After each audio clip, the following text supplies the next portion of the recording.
Thanks very much to everyone for joining us today. We've got a great webinar for you today going over how to successfully manage a short-term rental remotely. So I'm Tom Williams. I am the learning specialist here at AirDNA, so I kind of help our customers and, well, anyone really, understand how to use our tools and data to, how it can improve or help them along their short-term rental journey. And I'm joined by Jamie Sain, our Director of Product Management. So obviously she also has a wealth of knowledge, but most importantly for this webinar, she also has a short-term rental, which she does manage remotely. So I'm going to let Jamie take it away shortly, but just a bit of housekeeping. The webinar is being recorded, so we will be sending that recording out early next week. Any questions that you do have during the webinar, please feel free to pop them in the Q&A at the bottom there, and we will get to them at the end. Any questions we don't get to today, we will follow up with an email, or if otherwise you can. Sorry, we start again. We've recently launched the AirDNA community, which is on Facebook. It's called the AirDNA Insiders Network. Please search for that. And you can also post your question in there and get some insight from your fellow hosts and investors as well. I think that's everything. And with that, I will hand it over to Jamie. Thanks very much. Thanks, Tom. And thanks for joining us, everyone. Like Tom mentioned, I do own an Airbnb that I remote manage with my husband. And I live in Denver. Our home is in the Outer Banks, North Carolina, which is literally the coast. It is the Outer Banks of the state. It is about a 26-hour drive away from us. So even if we fly, it's a good day of travel.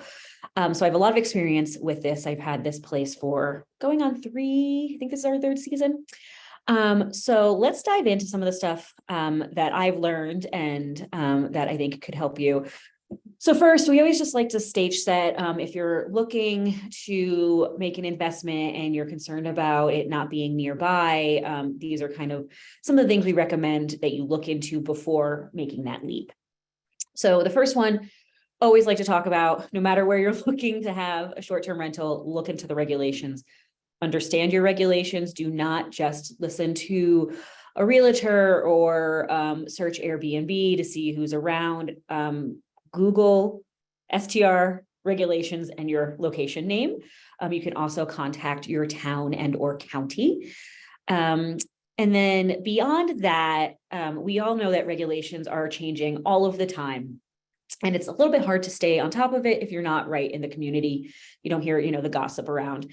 So I recommend if there's a local short-term rental advocacy group in your area that you join that.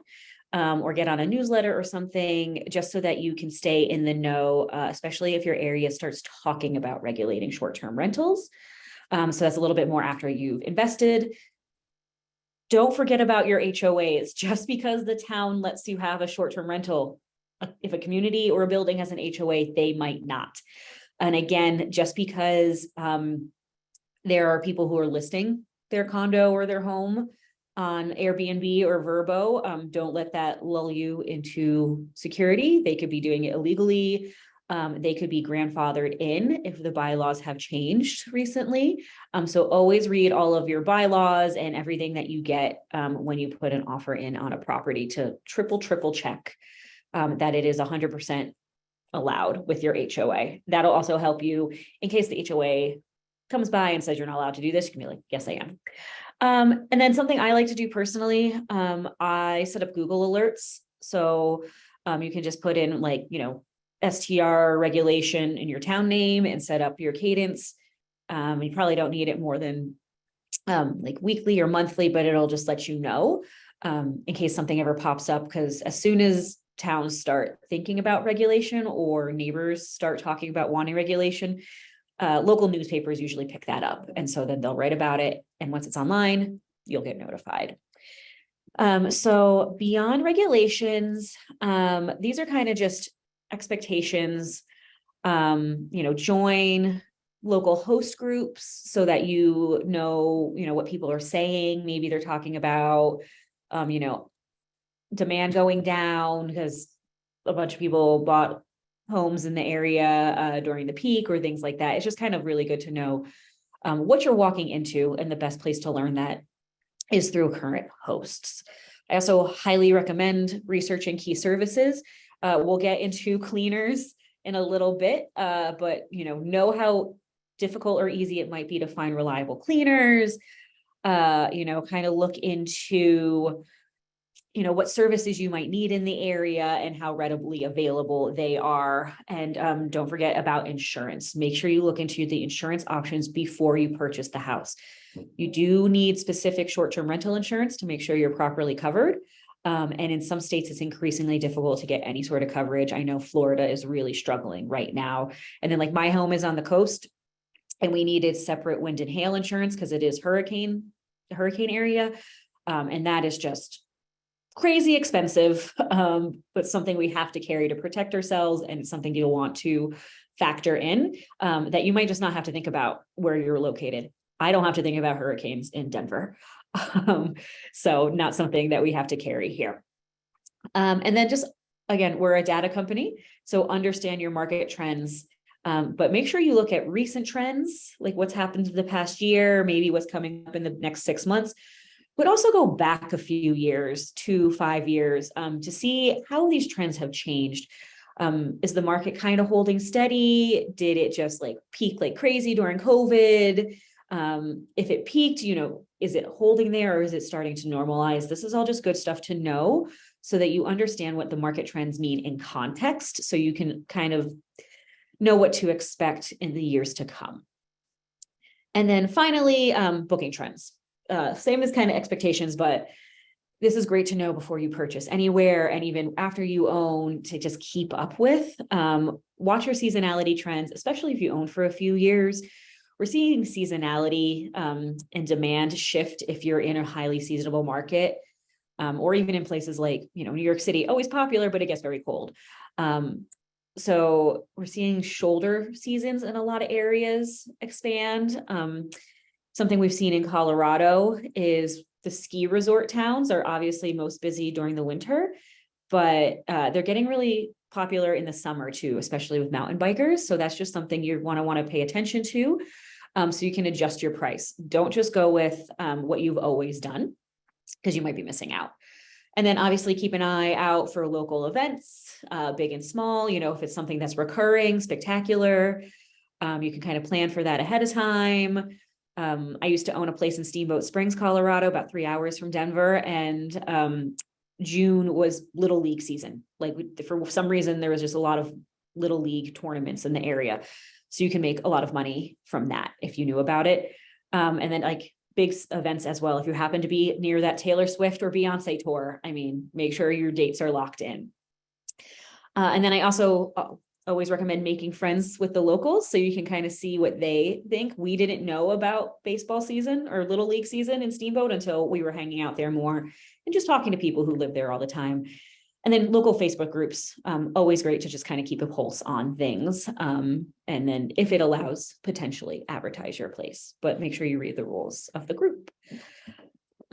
So next is understanding your guests.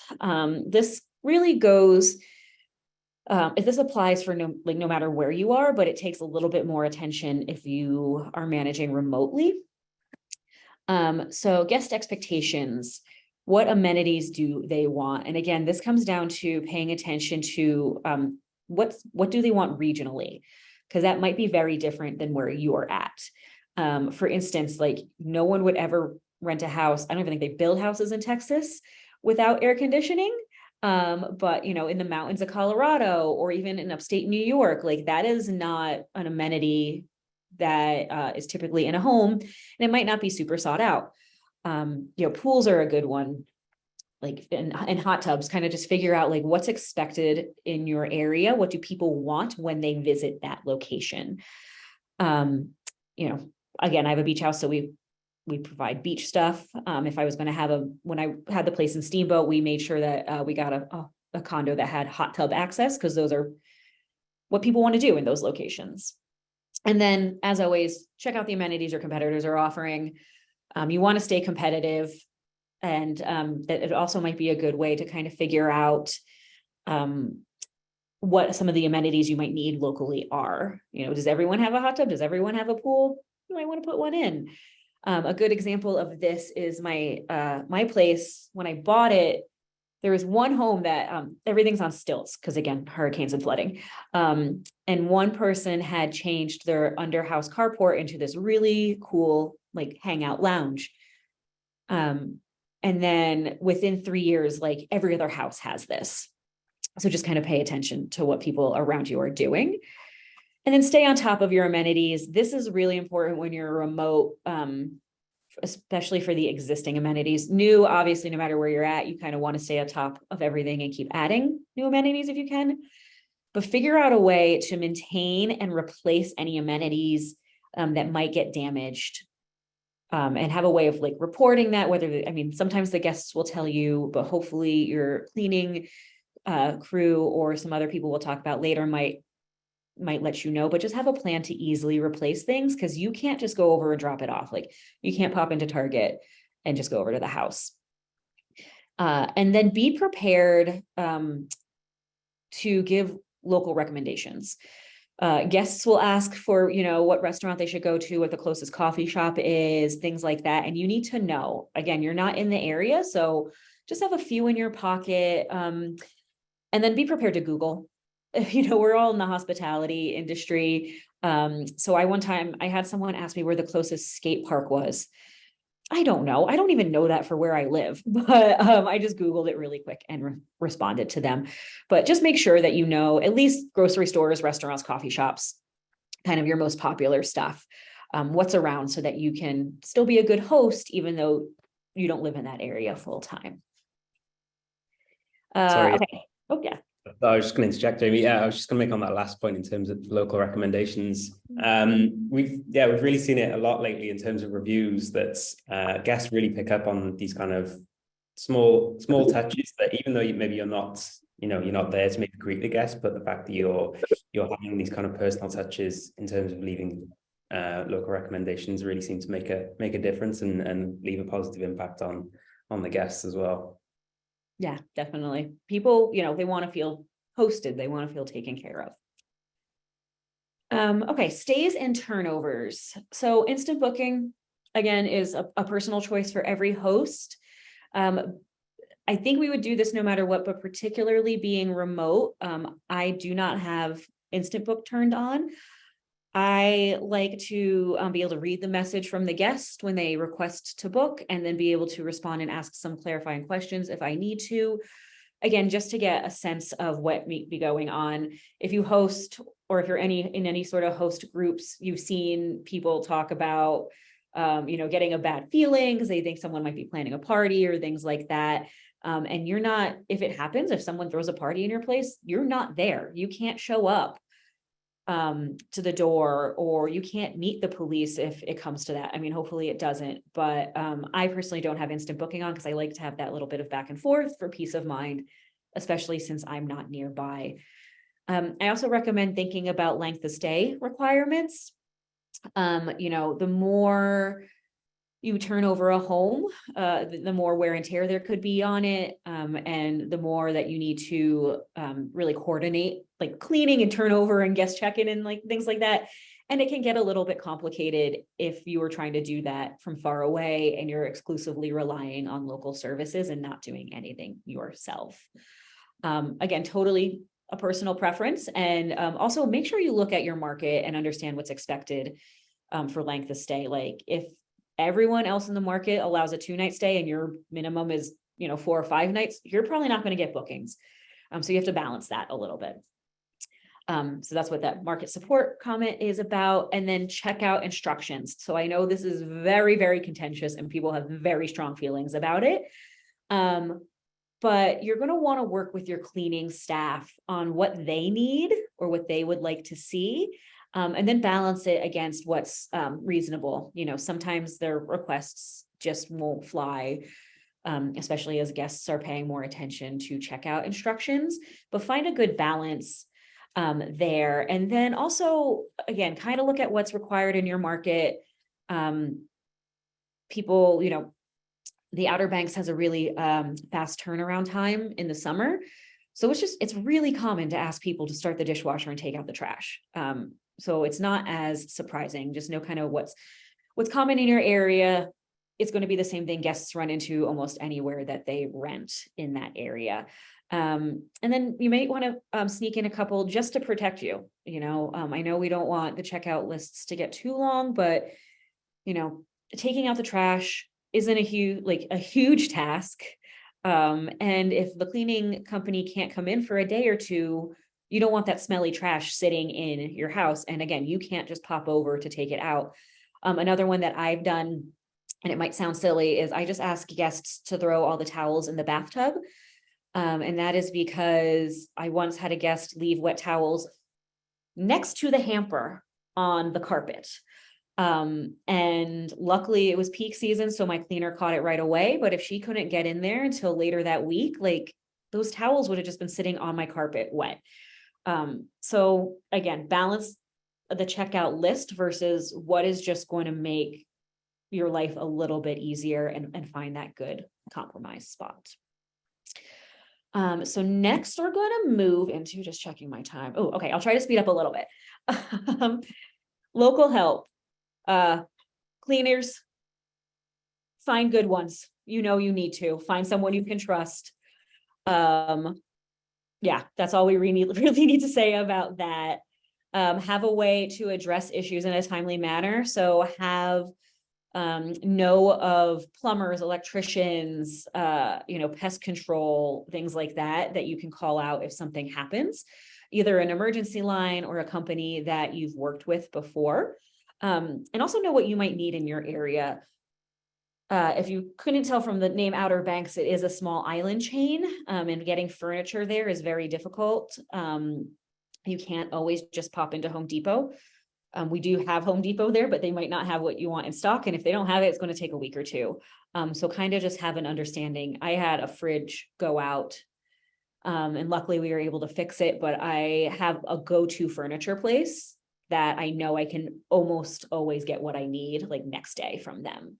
And they're just a little local furniture place that you just have to kind of find.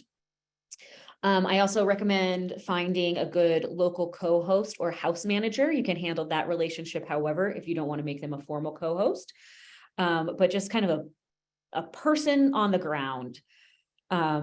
We have a very lovely woman we work with, and if something goes wrong or if the guests need something, like she can pop right over and help out. And we have a spectacular relationship with her. And then schedule your regularly recurring maintenance services, so you don't have to remember to do it. And you might want to do them a little bit more often than you would at home, just to make sure that you're protecting against any issues. And look into what regularly recurring maintenance you need for that area.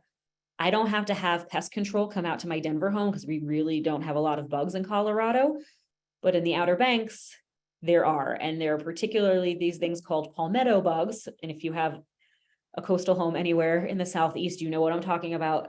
They're in the cockroach family. So they literally look like cockroaches. And people freak out. And no matter how much you explain it, like no one's going to like finding a roach in the home. So we just get it sprayed monthly. We also have septic down there, and I don't have septic at home, so I don't know if this is normal or not, but we get ours pumped once a year, just so that we don't ever have to worry about having septic issues. Remote management solutions, keyless entry is great, particularly if the ones that you can enter a custom code on an app. I highly recommend those, but I do say read the reviews for the app before you make the lock purchase. Ironically, this is a quick set. We had a quick set lock that I just had to replace. The lock worked great. The app worked great for a long time, and then they updated the software and we just had nothing but problems with it, and we had to change it out. I also recommend going with one that seems fairly intuitive to use. I don't remember the name of it, but there was a lock I encountered on an Airbnb where I even had to I'm an elder millennial. I'm decent at technology. I had to look up how to use it, and it involved downloading an app, and that's just way too much work. So find a good keyless entry option. Make sure that you and your house manager have hard copies, and that somewhere on the property, you get one of those little real estate lock boxes and keep a hard copy of the key there in case something happens, in case the power goes out and the digital lock doesn't work anymore for whatever reason, the guests can still get in. You don't ever want a situation where they're locked out. There's also plenty of cameras and monitoring solutions. You know, you have your Ring camera and things like that to keep an eye on your door or your driveway.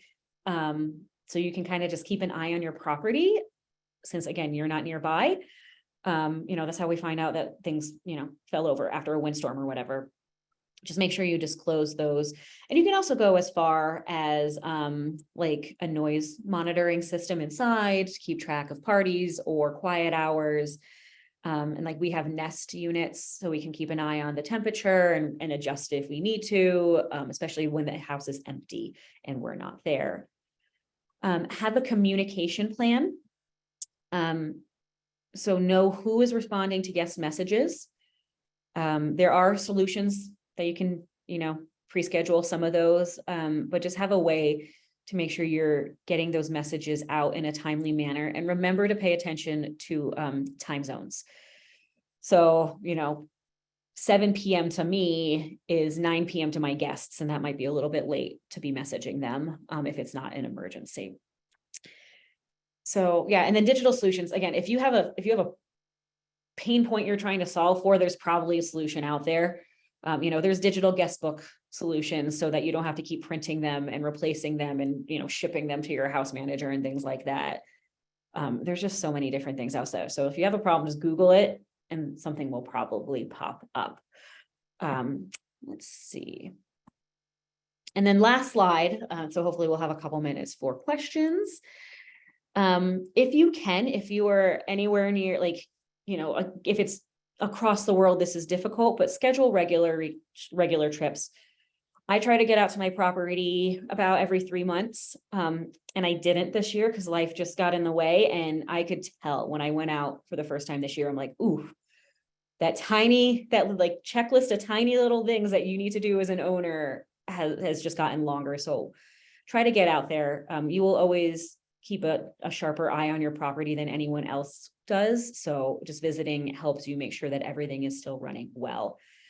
You might want to consider a cleaning checklist or videos, since you're not going to be the one cleaning it and you can't stop by every few weeks to check it out.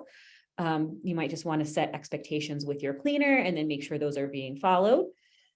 Have an item restock plan. Again, simple things like toilet paper and paper towels and hand soap, you know, set up the recurring subscriptions on Amazon or, you know, have someone who purchase it for you local and you pay them for that or something like that. Just have a plan for that, because that is all the little things that you just don't think about because you do it so naturally at home. And then 2 quick things, make sure any sort of local emergency numbers are clearly displayed, probably on the side of your fridge or something like that. Your guests are not used to that area anyway, or not used to that area also. And you want to make sure that if there's an emergency, they know what to do. And then make friends with your neighbors. That is the best thing you can do as a remote manager. If something is going wrong, if guests are being loud, or if something just needs to be taken care of, having a good neighbor relationship is so important, so they don't get angry, so they have a way to contact you. You know, things like that. If a windstorm comes through and our grill gets tipped over, one of our neighbors just goes by and puts it back up for us, just because, again, we have that lovely neighbor relationship with them.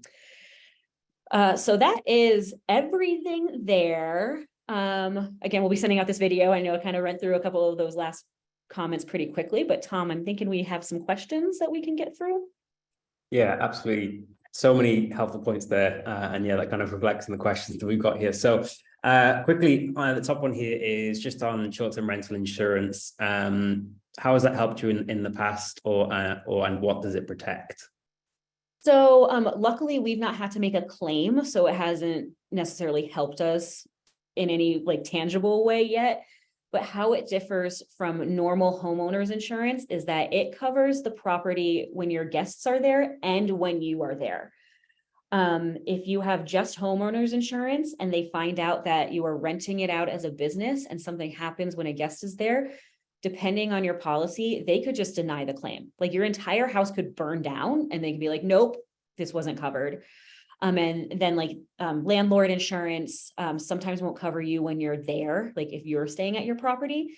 So it kind of depends on how you use your property and the particular policy you have. But I would look for a specific short-term rental policy just to make sure all of your bases are covered. Yeah, absolutely. And then we've got quite a few questions on cleaners and handymen, and basically what do you recommend to find a good one, and whether you know of any kind of marketplaces, if you like, of where they might be listed. Yeah, there was a specific cleaners marketplace, and I'm completely blanking on the name. And if I remember it, I'll throw it in the follow-up email, where you could find local cleaners. I didn't have a lot of good, like a particularly good experience with that. But I've heard of some people going through TaskRabbit. There are plenty of people, especially if you're in a big short-term rental market, that just advertise as short-term rental cleaners. Mm-hmm. So you can do that and like just Google that and look that up. You can also post in host groups for any sort of recommendations. If you get a local co-host, they might do it. That's what happened with us. Our house manager is also our cleaner. And honestly, not gonna lie, we just found her at a coffee shop. Like we ran into her a couple times. Again, talk to your local people, talk to your neighbors.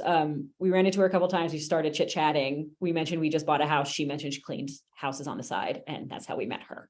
Nice. So. That kind of leads on to the next question, actually. So a couple of questions on what kind of price range would you say is expected for a co-host or a house manager? So that is going to be super location dependent. I've seen some co-hosts who take a percentage of bookings, kind of like a property manager. You can usually get them for a lower percentage than a big property management company. So I would maybe look into something that's smaller. Again, post on Facebook groups and see if anyone co-hosts, or if people have co-hosts, how they manage that.